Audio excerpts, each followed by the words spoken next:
రాజకీయ పార్టీలకు నిధులు సమకూర్చేందుకు తీసుకొచ్చిన ఎన్నికల బాండ్ల చెల్లుబాటుపై సుప్రీంకోర్టు సంచలన తీర్పు చెప్పింది. ఎలక్టోరల్ బాండ్స్ రాజ్యాంగ విరుద్ధమని న్యాయస్థానం స్పష్టం చేసింది. ఎన్నికల బాండ్ల జారీని బ్యాంకులు తక్షణమే నిలిపివేయాలని కోర్టు ఆదేశించింది. సీజేఐ జస్టిస్ చంద్రచూడ్ నేతృత్వంలోని 5 సభ్యుల ధర్మాసనం ఏకగ్రీవ తీర్పునిచ్చింది. ఎటువంటి వివరాలు తెలియని ఎన్నికల బాండ్లను స్వీకరించడం అంటే సమాచార హక్కును ఉల్లంఘించడమేనని ధర్మాసనం తెలిపింది. నల్లధనాన్ని అరికట్టాలనే కారణంతో ఆర్టీఐ చట్టాన్ని ఉల్లంఘించడం సమంజసం కాదని అభిప్రాయపడింది. సంస్థల నుంచి అపరిమిత రాజకీయ విరాళాలను అనుమతించే కంపెనీల చట్టంలో చేసిన సవరణలు ఏకపక్షంగా రాజ్యాంగ విరుద్ధంగా ఉన్నాయని పేర్కొంది. కంపెనీలిచ్చే విరాళాలు పూర్తిగా క్విడ్ ప్రోకో ప్రయోజనాలకు అనుకూలంగా ఉండడంతో పారదర్శకత లోపించిందని, అందువల్ల ఎన్నికల బాండ్ల ద్వారా వచ్చే విరాళాలను తప్పనిసరిగా బహిర్గతం చేయాల్సిందేనని స్పష్టం చేసింది.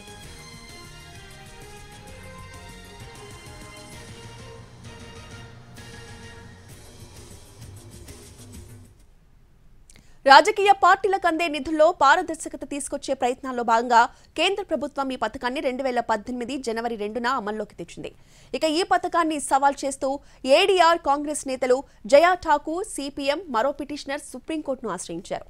2024 సార్వత్రిక ఎన్నికల కోసం ఎన్నికల బాండ్లను ప్రారంభించడానికి ముందే ఈ పథకంపై సమగ్ర విచారణ అవసరమని న్యాయవాది ప్రశాంత్ భూషణ్ చేసిన విజ్ఞప్తిని సుప్రీంకోర్టు పరిగణలోకి తీసుకుంది. ఈ క్రమంలోనే గతేడాది అక్టోబర్లో విచారణ జరిపిన న్యాయస్థానం అప్పుడు తీర్పును రిజర్వ్ చేసింది.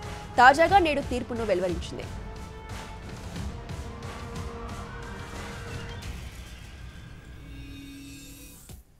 ఎన్నికల బాండ్లనేవి ఒక ప్రామిసరీ నోట్ లాంటివి. ఇవి స్టేట్ బ్యాంక్ ఆఫ్ ఇండియాలో అందుబాటులో ఉంటాయి. వ్యక్తులు, కంపెనీలు వీటిని కొనుగోలు చేయవచ్చు. అలా కొనుగోలు చేసిన వాటిని నచ్చిన రాజకీయ పార్టీలకు విరాళంగా ఇవ్వచ్చు. రాజకీయ పార్టీలు తమకు వచ్చిన బాండ్లని నగదుగా మార్చుకొని పార్టీ కార్యక్రమాల కోసం వాడుకుంటాయి. రాజకీయ పార్టీల విరాళాల విషయంలో పారదర్శకత తీసుకురావాలనే ఉద్దేశంతో కేంద్ర ప్రభుత్వం 2018లో ఈ ఎన్నికల బాండ్ల పథకాన్ని అమల్లోకి తీసుకొచ్చింది. రాజకీయ పార్టీలు తాము స్వీకరించిన విరాళాల గురించి బయటకు చెప్పాల్సిన అవసరం లేదని కేంద్ర ప్రభుత్వం చట్ట సవరణ చేసింది. దీంతో ఎన్నికల బాండ్ల విధానంలో పారదర్శకత లోపించిందని పలువురు విమర్శించారు. ఈ క్రమంలోనే దీన్ని సవాల్ చేస్తూ పిటిషన్లు దాఖలయ్యాయి.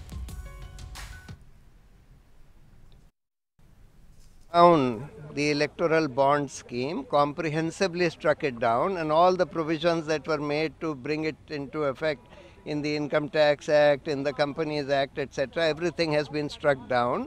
They have held that this violates the fundamental right to information of citizens to know about who is contributing this much money to political parties, etc.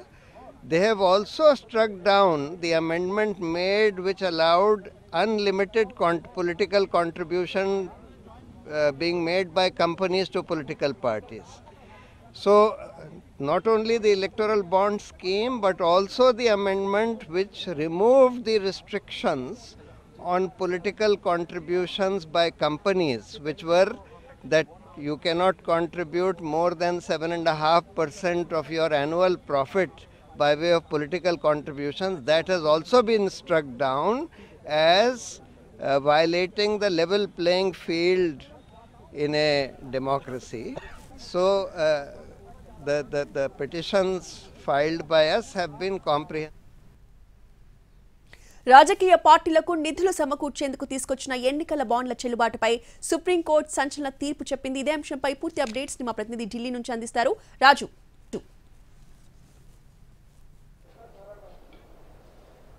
రోజా, ఏదైతే కేంద్ర ప్రభుత్వం 2018లో తీసుకొచ్చినటువంటి ఎలక్టోరల్ బాండ్కు సంబంధించి సుప్రీంకోర్టు సంచలన తీర్పు వెలువరించింది.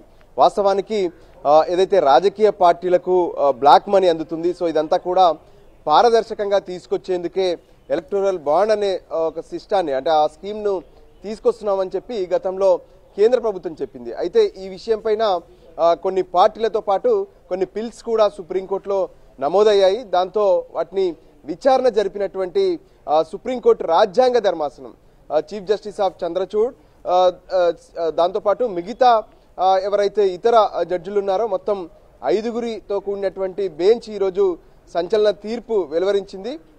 వాస్తవానికి మనం చూస్తుంటాం కొన్ని తీర్పుల్లో విభిన్న తీర్పులు అనేటివి కనిపిస్తుంటాయి, కానీ ఈరోజు ఇచ్చినటువంటి తీర్పులో మాత్రం 5గురి జస్టిస్లు కూడా ఒకే విధానంలో ఒకే పరమైనటువంటి తీర్పు వెలువరించారు. సో దానిలో కీలకంగా ఉంది ఒకటి, అంటే ఎలక్టోరల్ బాండ్స్ అనే విషయమే రాజ్యాంగ విరుద్ధం అనే ఒక కీలక అనౌన్స్మెంట్ అయితే సుప్రీంకోర్టు చేసింది.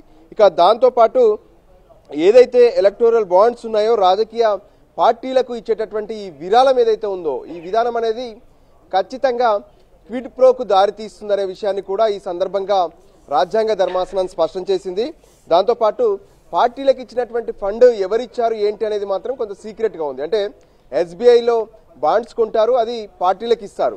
సో అదంతా కూడా సీక్రెసీగా మెయింటైన్ చేస్తున్నారు. సో ఎవరిచ్చారు ఏంటి అనేది ఖచ్చితంగా ఓటర్లకు తెలియాలి. సో ఇది ఏదైతే ప్రాథమిక హక్కు ఉల్లంఘన అవుతుందని చెప్పి కూడా స్పష్టం చేశారు. ఇక దాంతోపాటు ఏదైతే ఇప్పటి వరకు అంటే 2018-19 నుంచి ఇప్పటి వరకు రాజకీయ పార్టీలకు అందినటువంటి బాండ్స్ వివరాలను మొత్తం కూడా ఎస్బీఐ బహిర్గతం చేయాలి. అదే విషయాలను 15 రోజుల్లోపు అంటే ఏదైతే ఎన్నికల కమిషన్ ఉందో ఎన్నికల కమిషన్ వెబ్సైట్లో పేర్కొనాలని చెప్పారు. అంటే ఇంతకాలం ఎలక్టోరల్ బాండ్స్ ఎవరిస్తున్నారు, ఎవరికి అందుతున్నాయి ఏంటి అనేది మాత్రం తెలియకుండా పోయింది. సో ఖచ్చితంగా అది బహిర్గతంగా ఉండాలి, ప్రతి ఒక్కరికి కూడా తెలియాల్సినటువంటి అవసరం ఉందని చెప్పారు. ఒకవేళ అంటే బ్లాక్ మనీని అరికట్టాలనుకుంటే, రాజకీయ పార్టీలకు చేరుతున్నటువంటి బ్లాక్ మనీని అరికట్టాలనుకుంటే ఈ ఎలక్టోరల్ బాండ్స్ ఒకటే కాదు, ఇంకా చాలా విధానాలు ఉన్నాయి. అటువంటి విధానాలు ఏవైనా ఉంటే వాటిని ఫాలో కావాలని చెప్పారు. ఇక మరోపక్క గత 15 రోజుల నుంచి ఏదైతే రాజకీయ పార్టీలకు అందినటువంటి ఎలక్టోరల్ బాండ్స్ ఏవైతే ఉన్నాయో వాటిని వెనక్కి ఇచ్చేయాలని చెప్పి కూడా సుప్రీంకోర్టు రాజ్యాంగ ధర్మాసనం ఆదేశాలు ఇచ్చింది. సో మొత్తానికి ఇప్పుడున్నటువంటి ఎలక్టోరల్ విధానం ఏదైతే ఆ బాండ్స్ విధానం ఏదైతే ఉందో రాజకీయ పార్టీలకు బాండ్స్ కొనడం, ఆ బాండ్స్ను రాజకీయ పార్టీలకు ఇవ్వడంతో రాజకీయ పార్టీలు వాటిని క్యాచ్ చేసుకుంటాయి, మళ్ళీ ఆ బాండ్స్ను నగదు రూపంలోకి మార్చుకుంటాయి. సో ఈ విధానం అనేది ఇక ఉండదు. వెంటనే ఎస్బీఐ ఏదైతే బాండ్స్ అమ్మే విధానం ఉందో దాన్ని ఆపేయాలని చెప్పారు. అంటే ఇక పైన రాజకీయ పార్టీలకు ఇచ్చేటటువంటి ఎలక్టోరల్ బాండ్స్ అనేటివి ఉండవు అనేది మొత్తానికి సుప్రీంకోర్టు రాజ్యాంగ ధర్మాసనం స్పష్టం చేసింది. సో దీనికి సంబంధించి ఏదైతే ప్రతిపక్షాల తరపున కావచ్చు, ఏదైతే పిల్స్ దాఖలు చేసినటువంటి అడ్వకేట్స్ సైతం సంతోషాన్ని వ్యక్తం చేశారు. అంటే ఇప్పుడున్నటువంటి ఈ విధానం అనేది కొందరికి లబ్ధి పొందేలా, దాంతోపాటు కిడ్ ప్రోకు దారితీస్తుందనే విషయంలో ఏ విధంగానైతే రాజ్యాంగ ధర్మాసనం ఇచ్చినటువంటి తీర్పు పట్ల సర్వత్రా ఏదైతే ప్రతిపక్షాలు మాత్రం సంతోషాన్ని వ్యక్తం చేసినటువంటి పరిస్థితి కనిపించింది. రోజా. రైట్.